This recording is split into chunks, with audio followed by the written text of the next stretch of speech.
Bem-vindo ao podcast Inovação na Veia. Eu sou Mariela Parolini e estarei com você nessa jornada que conecta boas conversas, pessoas interessantes e temas importantíssimos sobre o ecossistema de inovação e tecnologia. Vamos lá, pega o seu café e vem comigo. Tenho certeza que você vai gostar do assunto de hoje. Que bom que você está aqui mais uma vez nesse episódio do Inovação na Veia. Eu sou Mariela Parolini, aquela podcaster que gosta do café, gosta de conversar e trazer pessoas interessantes para esse universo de inovação, tecnologia e para um assunto que eu sei que você conhece alguém que já passou por uma situação de crise, que teve que lidar com a comunicação nesse momento. Eu não sei se você é alguém que você conhece, mas se tem alguém que eu conheço que é expert nisso, e é um amigo muito querido, é o Tenente Pedro Ayrrara, porta-voz licenciado do Corpo de Bombeiros aqui de Minas Gerais, e que vai falar como que você vai observar determinadas situações, quais os cuidados na hora de comunicar, seja sua startup, seja sua empresa, mas que você evita muito ruído, isso vai favorecer o seu negócio. Ayrrara, mais uma vez, obrigada, querido, por estar aqui. Obrigado, sempre um prazer querida. te receber. A honra é toda minha. É um carinho muito grande. Eu sei que você dispensa a apresentação, mas, por favor, se apresente para que as pessoas possam conhecer um pouco mais a seu respeito e a gente falar sobre gestão de crise. Primeiro, obrigado pelo convite, muito feliz em estar aqui. Meu nome é Pedro Ayrrara, eu sou tenente do Corpo de Bombeiros, estou temporariamente licenciado aí por causa de um novo projeto. A minha formação, era na área de Direito, tanto bacharelado quanto mestrado. Também me especializei na parte de gestão de projetos, de gestão do risco também, de gestão pública. E gosto muito dessa área, é uma disciplina que eu ministro também, de gerenciamento de crise, porque basicamente hoje o mercado de trabalho, hoje as nossas empresas, elas estão o tempo todo passando por contextos que são contextos de muita instabilidade, muita volatilidade, e a gente tem que estar minimamente preparado para isso, para o nosso negócio ficar mais resiliente, para a gente ter uma garantia de continuidade daquilo que a gente faz. Tenho certeza que vai ser um bate-papo muito proveitoso para a gente hoje, que é um prazer estar aqui com você, e também para o pessoal que está acompanhando a gente aí no Inovação na Veia. Pedro, as pessoas talvez pensem assim, eu nunca tive um problema com a minha empresa, para que eu vou preocupar, antecipar crises? Eu preciso antecipar a comunicação de uma crise? Qual que é esse preparo que uma empresa, que uma startup, que uma CVB tem que ter para prevenir crises? Hoje a grande questão é que, no geral, a gente vive um mundo que ele é muito globalizado, então a gente fica suscetível a uma quantidade de influências externas muito maior do que os negócios da forma como eles eram configurados anteriormente.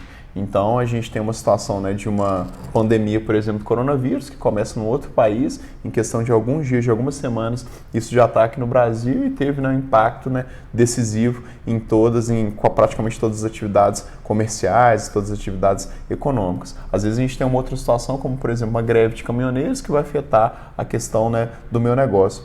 Então a gente precisa, em primeiro lugar, perceber que todos os negócios eles estão suscetíveis à crise. É lógico que, dependendo da minha empresa, eu posso ter um grau de vulnerabilidade, um grau de exposição maior ou menor. Só que a primeira coisa, o ponto que a gente tem que partir é entender que, mesmo que eu tenha uma empresa há 20, 30, 40, 60, 100 anos, eu preciso me preparar para isso. Às vezes as pessoas elas acabam adotando, em relação à preparação para a crise, uma posição de uma zona de conforto. Não, isso acontece com os outros, não vai acontecer comigo, não vai acontecer com a minha empresa.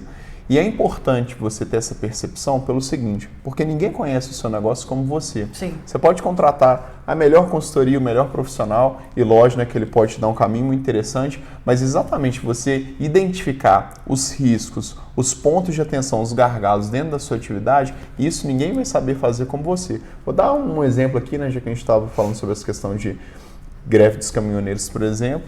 Você trabalha numa empresa ali que depende de uma cadeia logística, de uma cadeia de suprimentos. Uma greve de caminhoneiros, Sim. Um problema desse, é uma coisa que vai afetar o seu negócio. E você é a pessoa que vai saber, como que eu posso me contingenciar para isso?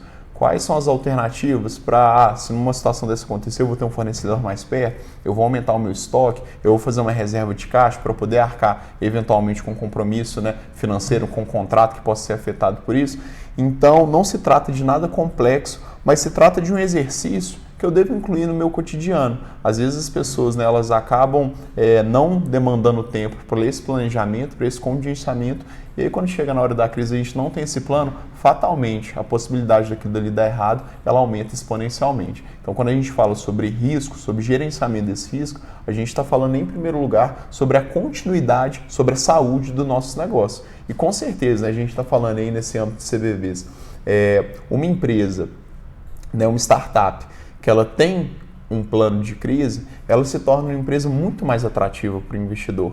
Porque quando as pessoas, né, elas percebem, olha, essa empresa, ela, se acontecer isso, ela está preparada, ela já tem uma estrutura, ela já tem uma resposta, já tem um gabinete de crise, com certeza as pessoas verificam que eles estão num nível de maturidade organizacional, de planejamento, que ele é muito maior e que é muito melhor para conseguir captar mais investimento, para conseguir atrair a atenção de mais pessoas. Eu me preparo para a guerra no momento de paz. Exatamente. É o tempo de normalidade, é o tempo da gente se estruturar para o tempo de anormalidade. Agora, a maioria das pessoas, eu costumo muito dizer isso, que eu falo assim, gente, gestão de crise não pode ser uma atividade de fé. Como assim uma atividade de fé? As pessoas, elas falam o seguinte, olha, eu vou fazer aqui esse planejamento de crise, mas se Deus quiser não vai acontecer nada. E assim, a gente espera realmente que não aconteça nada. Mas você não pode fazer uma preparação para a crise como se fosse uma atividade pro forma. A gente, né, bombeiro, a gente lida muito com grandes empresas, grandes multinacionais, e todas elas, quando acontece um grande desastre, elas têm um plano de crise. Mas é um documento que ele só existe por existir, com medidas ali que não são aplicáveis, ali é o caso, porque o pessoal só fez naquela obrigação, mandaram a gente fazer um plano de crise. Aqui tem os tópicos. Ou então é uma coisa que as pessoas não conhecem, ou então que elas nunca treinaram. Então, assim, é uma coisa que na hora que aquilo ali precisa funcionar, não vai funcionar. Agora, se eu já venho num desenvolvimento de maturidade, com as pessoas que estão ali naquele processo, treinando e tal, quando a situação acontece, todo mundo primeiro que fica mais tranquilo. E gestão de crise tem muito a ver com tranquilidade. Por quê? Ao invés de ficar todo mundo batendo a cabeça, eu acho que eu tenho que fazer isso, você acha que tem que fazer isso, aquilo dali já foi discutido anteriormente, qual que é a minha responsabilidade, quem que vai fazer o quê, quem que vai comunicar, quem que vai preparar essa nota, quem que vai ter contato com os stakeholders. Então, assim, é um exercício que não só para a crise, qual que é a grande sacada que as pessoas têm que perceber? Quando você se prepara para a crise, você não está só amadurecendo o seu negócio na hipótese de uma crise, mas isso permite trocas, permite percepções que fornecem um negócio mais consolidado em vários outros aspectos. Com certeza. Porque às vezes quando você vai se preparar para uma crise, nesse exemplo que eu dei, de uma questão logística, você já percebe um gargalo num processo que você já pode resolver agora, que já vai tornar a sua atividade mais produtiva, mais eficiente. Então, assim, você fazer esse modelo, né, você fazer essa simulação, isso por si só permite que você pense o seu negócio de uma forma muito mais sistêmica, de uma forma muito mais sistemática, e isso certamente, né, te permite insights ali que são muito valiosos. Isso não é ter plano A, plano B, plano C. Isso faz parte de qualquer plano. Com certeza. No seu plano A tem que ter essa gestão, no seu plano B tem que ter também essa gestão, é independente. Eu quero que no próximo bloco a gente retome falando quem é o responsável por isso. Com certeza. Tá bom? A gente Combinado. já volta. Até daqui a pouco.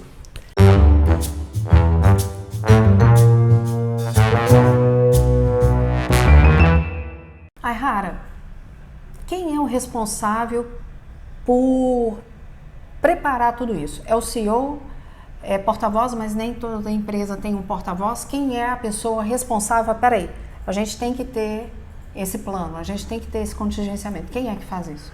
Via de regra, é o diretor, é o responsável pela área mais crítica da empresa, pela área que está mais relacionada às possibilidades de crise. Então, geralmente costuma ser o diretor de operações, geralmente costuma ser o diretor daquilo dali que é o core, né, que é a área central da empresa. Por quê? Porque como essa área é a área que está mais suscetível a se envolver em situações de crise, em quase todas as situações vai ser ele também o cara que vai ser um dos principais envolvidos. E aí o que é feito? Essa pessoa é responsável por fazer o planejamento de crise como um todo, da empresa como um todo, e a homologação ela acontece pelo presidente, pelo responsável pelo CEO. Não necessariamente a gente precisa que o CEO seja a pessoa que vai tocar isso, por quê? Porque no momento de crise a gente tem que se preocupar em proteger determinadas figuras. Exato.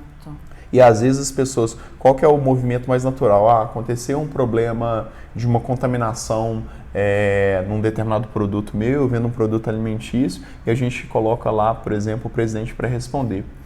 Geralmente, o presidente, além dele não ter, às vezes, um conhecimento tão específico sobre aquele processo que gerou aquilo dali, ele também, se ele tiver a imagem desgastada, a gente tem uma afetação de credibilidade da empresa como um todo. Como um todo e a médio, pequeno, médio e longo prazo, né? Exatamente, o comprometimento da empresa é muito maior. Então, assim, ele tem que validar o plano de contingência, porque ele, né, é o responsável máximo, mas nem sempre ele vai ser a pessoa que vai tocar aquilo dali primeiro, porque ele é uma pessoa que naturalmente já vai estar muito exposto, que a gente puder diminuir da exposição dele nesse sentido, é muito positivo. Segundo, às vezes até pela própria situação do envolvimento emocional com a situação, é melhor você pegar uma pessoa que é de uma área mais técnica, vai conseguir ver aquele processo de uma forma, né, um pouco mais, né, distanciada e não numa posição tão central quanto o presidente, porque aí a gente consegue ter um andamento daquilo dali com mais calma. Mas é fundamental que ele já conheça, que ele já homologue isso antes, para no momento que acontecer a crise, ele naturalmente ele não querer pegar aquilo dali que vai e ser acabar, exatamente, e acabar desandando com todo o processo. Às vezes as pessoas, elas fazem planejamentos incríveis de gestão de crise, só que aí como aquilo dali não está validado pela alta gestão, chega no momento, a alta gestão acaba fazendo um movimento que desconstrói tudo aquilo dali que foi planejado.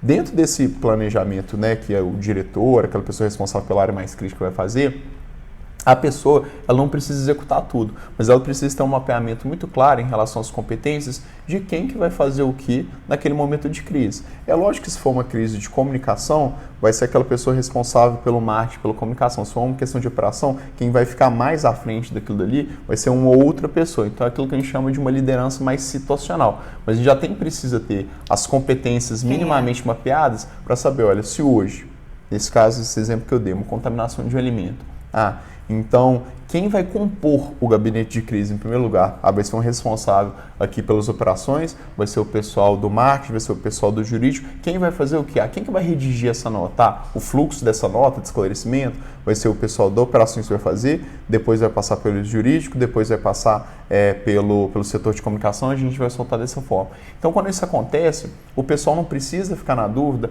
quem que a gente precisa ligar, quem que a gente precisa chamar. São coisas que podem parecer simples, elementares, mas na hora... Não, quantas vezes a gente não vai atender emergências aí de madrugada, final de semana, e sempre a tragédia ela acontece no horário mais inoportuno e o pessoal não sabe quem que ligar.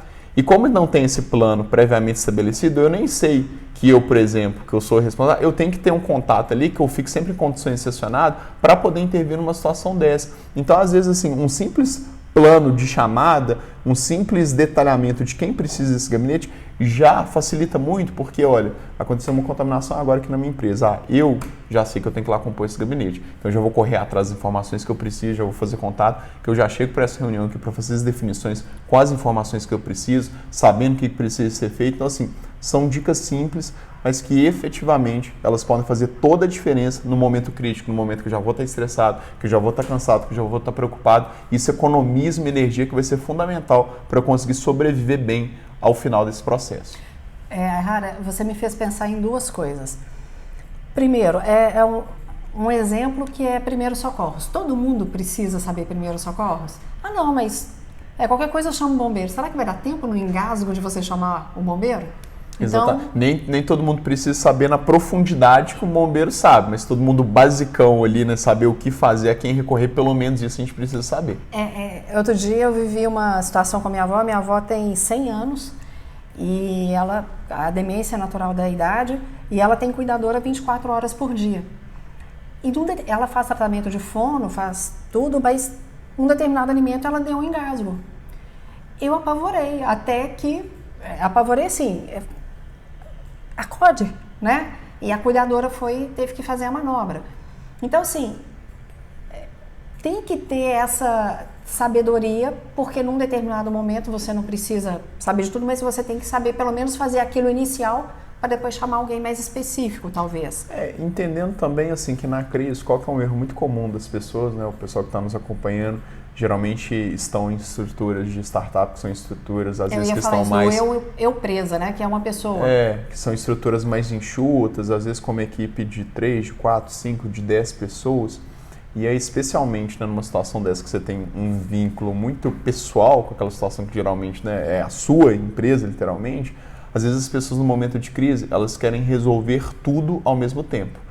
Então, assim, uma coisa simples, né? Quando, por exemplo, a gente vai atender uma ocorrência, uma grande catástrofe, uma das primeiras preocupações que a gente tem é fazer uma matriz de prioridades, porque não vai dar para a gente fazer tudo ao mesmo tempo. Então, assim, eu entender qual que é a minha preocupação número 1, qual que é a minha preocupação número 2, número 3, e isso precisa ser acordado com o time. Por quê? A coisa mais comum de acontecer é o seguinte, aconteceu problema, aí o cara está mais preocupado com isso, a outra pessoa está mais preocupada com isso, a outra pessoa da minha equipe, e aí sim está todo mundo fazendo esforços que eles não convergem para o mesmo ponto. Então todo mundo, sobretudo numa crise, tem que estar na mesma página. Fala assim, olha gente, a nossa preocupação inicial agora é a gente retirar as pessoas dessa comunidade aqui. Depois a gente vai salvar essas vidas. Então, primeiro a gente vai salvar essas vidas, depois a gente vai tirar as pessoas dessa comunidade que estão afetadas. Porque quando todo mundo está na mesma página, todo mundo consegue falar assim, se essa é a prioridade número 1, eu tenho que fazer essa parte, fulano tem que fazer essa parte, e aí você vai conseguindo matando esses objetivos, você vai conseguindo cumprir com isso daí. Agora, se a gente não comunica, se a gente não define isso, o que é mais importante para mim é diferente do que é mais importante para você,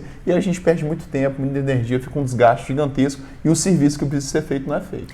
Eu me lembro a primeira vez que a gente sentou para uma entrevista, que foi lá no café, você me disse uma coisa que me marcou. Falou, Mariela, no atendimento do Corpo de Bombeiros, tudo é extremamente importante. A pessoa que coloca o cone é importante. Sim.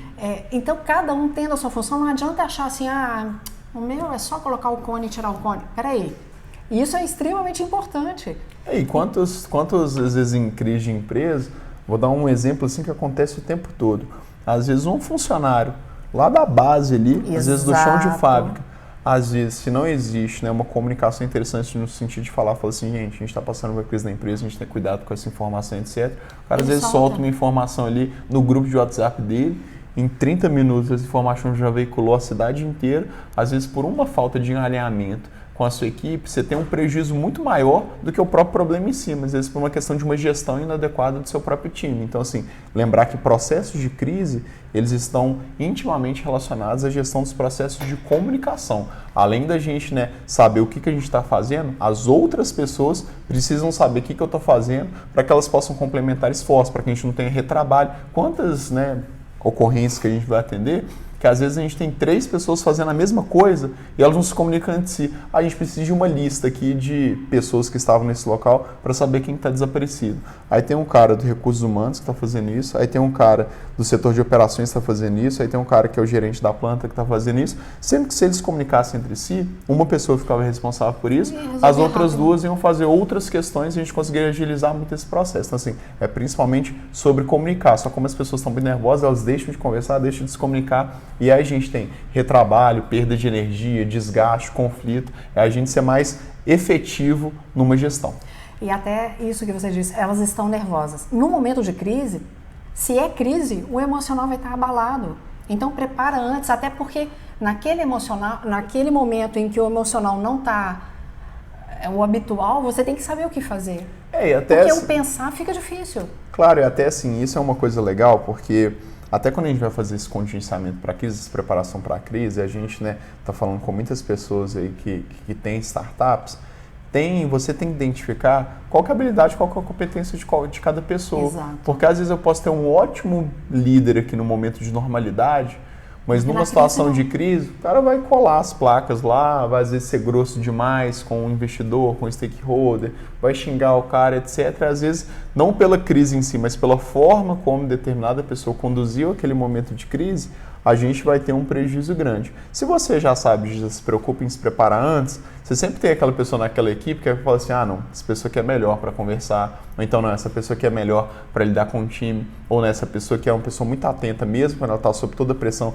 ela vai conferir todos esses dados, você já consegue alocar as pessoas naquelas posições-chave que vão ser decisivas no momento de crise. Quantas vezes, uma situação, vou dar um exemplo no bombeiro para o nosso espectador ele conseguir entender isso. Uma ocorrência de uma barragem, por exemplo, que é uma ocorrência muito técnica. A tendência é a gente colocar lá para responder, para falar com a população, um especialista daquele assunto, que sabe tudo de barragem. Só que às vezes é um cara que ele não tem um trato, não tem um feeling, não sabe colocar aquilo ali de uma forma didática. E às vezes para aquele fim ele é que se destina, que é só da população entender a situação, é uma informação mais superficial. Então eu vou colocar uma pessoa ali, né, que ela é mais empática, que ela tem uma comunicação que é mais leve, porque a gente está lidando com pessoas numa situação, né, muito delicada. Comunicação mais em massa. Exatamente. Então assim, é você ter essa percepção de que nem sempre a escolha mais óbvia é a melhor escolha. Sobre você pensar, porque na crise, lógico que isso é uma postura que a gente sempre tem que ter, só que a assertividade da sua escolha, ela acaba tendo um poder de influência muito maior do que numa situação comum. Aihara, no próximo bloco eu quero que a gente converse o seguinte: eu tenho que responder a tudo quando der problema? Por exemplo, você falou aí do alimento que se contaminou. Eu tenho que falar daquilo em qualquer situação ou eu posso não dizer? Será que o omitir é permitido? Será que omitir é mentira? Será? A gente vai falar disso no próximo bloco, só um instantinho que a gente já volta.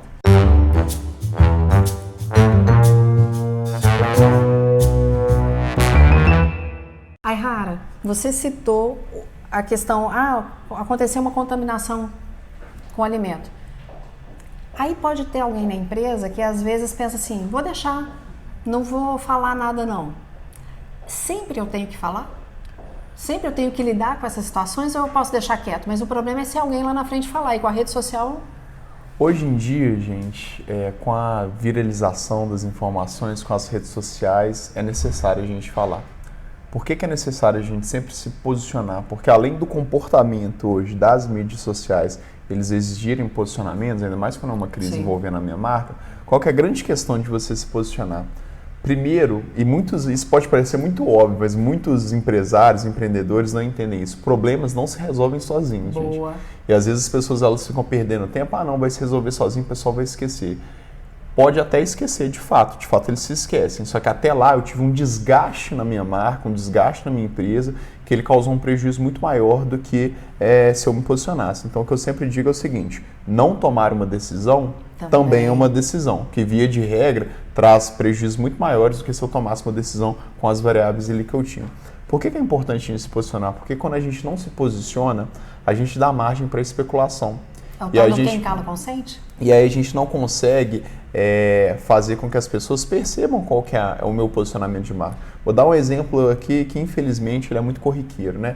Nas situações de assédio sexual que tem acontecido em algumas empresas, muitas empresas elas preferem não falar nada. E aí qual que é o problema disso? Que as pessoas começam a falar assim, mas essa empresa ela é condescendente, ela é complacente com esse tipo de prática? Então o pessoal está dando guarida, está passando pano para esse tipo de conduta? Então assim, é lógico que é um assunto muito delicado, é lógico que é um assunto que vai provocar um desgaste, só que quando eu vou ali e falo com todo cuidado, com realmente uma forma preparada, eu mostro qual que é o meu ponto de vista. Aí as pessoas elas podem até especular, mas além da especulação ser muito menor, até por um ponto de vista de honestidade intelectual o pessoal sabe. Fala assim, olha, mas a empresa que ela já se posicionou, ela não é complacente com isso, ela já tomou determinada atitude, ela já teve essa situação. Então assim, é você mostrar que você está sendo transparente. O que as pessoas valorizam muito hoje, né, sobretudo nas redes sociais, sobretudo nas construções de marca, é aquilo que é transparente, é aquilo que é minimamente espontâneo, que é genuíno. Quando acontece uma situação de um problema, de uma crise, e aí a gente tem ali uma pessoa se posicionando, a empresa colocando, né, a cara a tapa, o consumidor, ele forma a seguinte opinião, falando assim, olha, é uma situação difícil, mas eles não estão fugindo da raia, eles não estão fugindo do problema. E até um dado interessante, existem vários estudos, principalmente norte-americanos, que eles mostram que 70% dos consumidores, eles formam suas opiniões sobre as marcas em momentos de crise. Porque durante a questão da normalidade, muito problema, mas é na hora que aconteceu o problema que aí a gente vai ver. Vamos dizer se esse pessoal vai assumir responsabilidade, se eles vão pedir desculpas, se eles vão adotar medidas para que aquilo dali mude. É você entender que não tem problema ter problema. O problema é fugir do problema, que infelizmente é o que muitas empresas fazem. Agora o seguinte, Pedro, como que a gente observa, porque você falou a questão de assédio, isso independe de gênero, né? Cada vez mais a gente vê isso independe de gênero, mas infelizmente acontecem pessoas oportunistas. Se a gente pegar a situação até do alimento que você comentou, pode ter alguém que, por má fé, agiu de uma determinada maneira e aquilo gerou um problema para a empresa, como pode também no assédio não ter sido da maneira como foi e aquilo ser aumentado ou ser inventado. Vamos colocar dessa maneira. Como que eu lido com essa situação? Não tem problema a gente ter posicionamentos provisórios. O que é um posicionamento provisório? Recebi uma denúncia aqui de assédio na instituição, na empresa que eu trabalho. Pode ser que essa denúncia ela seja verdadeira, pode ser que seja uma denúncia real. A gente sabe em que pese a imensa esmagadora dos casos, a maioria dos casos eles sejam verdadeiros. Infelizmente, como você disse, tem gente que é oportunista. Qual que é o meu posicionamento enquanto marca, enquanto instituição? Primeira coisa, eu falar qual que é o pensamento da marca, da minha instituição. Olha, nós aqui, nós não compactamos com assédio, nós não compactamos com qualquer tipo de preconceito, discriminação, inclusive aqui dentro das nossas empresas, nós, temos esse programa e falar o seguinte, em relação a esse caso, relatado, a gente já iniciou uma investigação para que possam ser feitas esclarecidas todas as circunstâncias desse caso, essa medida já foi tomada e tão logo essas investigações elas sejam concluídas, a gente vai informar os novos desdobramentos disso. Quando a pessoa ela percebe que genuinamente aquela marca está procurando saber o que aconteceu, esclarecer aquilo dali, que ela está sendo transparente, as pessoas validam isso. E aí o que é mais importante de uma marca é a questão de credibilidade. E como é que a gente constrói credibilidade, como é que a gente constrói confiança? Estabelecendo relações com as pessoas, mostrando que a gente não tem nada a esconder.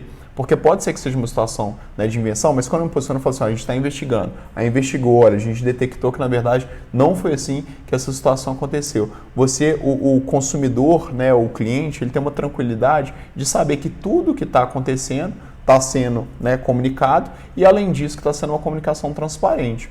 A gente teve um caso muito emblemático em termos de gestão de crise, que foi quando a gente teve nos Estados Unidos algumas cápsulas de um remédio muito famoso, que é o Tylenol, que elas estavam indo contaminadas por veneno, por cianeto.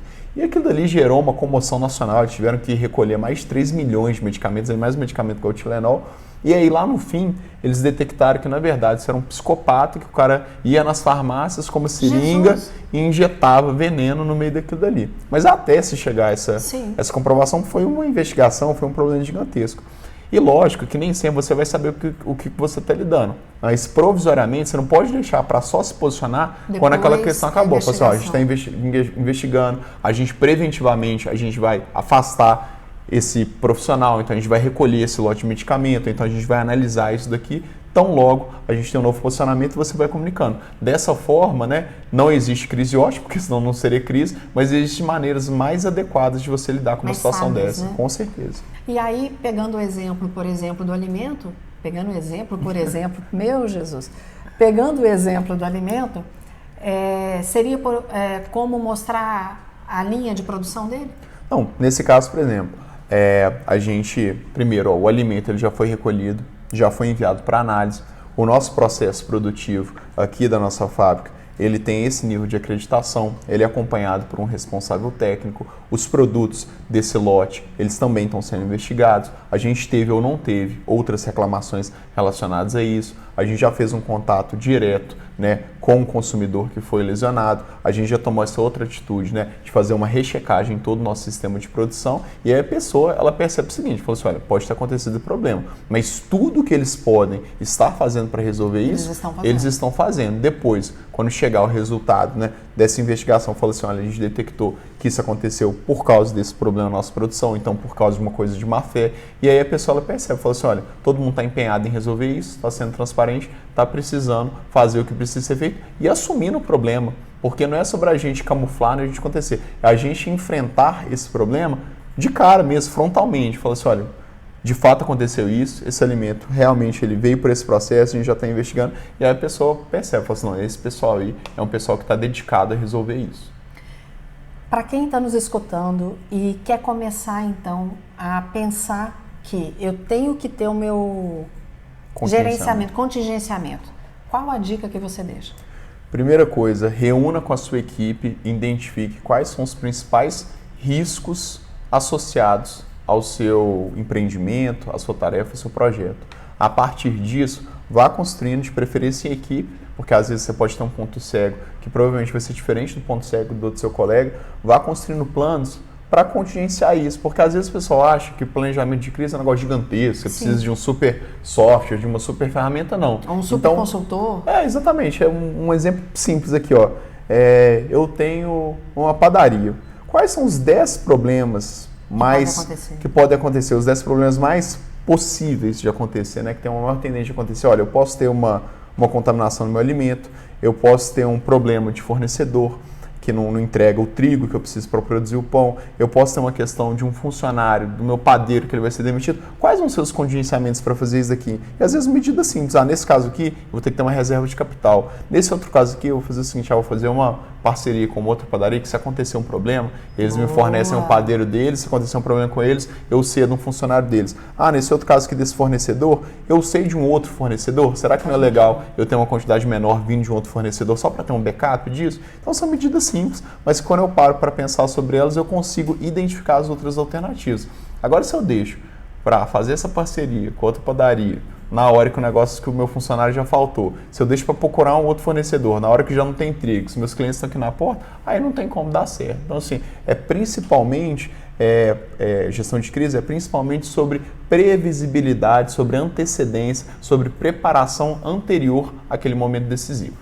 E como você disse, o CEO ou o founder de uma startup, por exemplo, é a pessoa que vai saber mais sobre aquele negócio. Então é ele quem vai saber quais são esses pontos e a partir dali criar essa contingência, né? E lembrar que no caso aqui de boa parte dos nossos espectadores ali, né, que são pessoas ali que estão à frente de startups, lembrar que gestão de crise, gente, é sobre resolver o problema. Não pode ter apego. Porque às vezes o cara ele quer resolver aquilo dali da forma dele, porque eu sou o fundador ali, gente, é entender que esse é um processo coletivo, vão ter pessoas que entendem mais sobre isso, e naquele momento ali eu não posso ficar naquela vaidade, não, mas essa decisão precisa ser minha, precisa ser do meu jeito, entendeu? O problema precisa ser resolvido. Foco sempre no problema.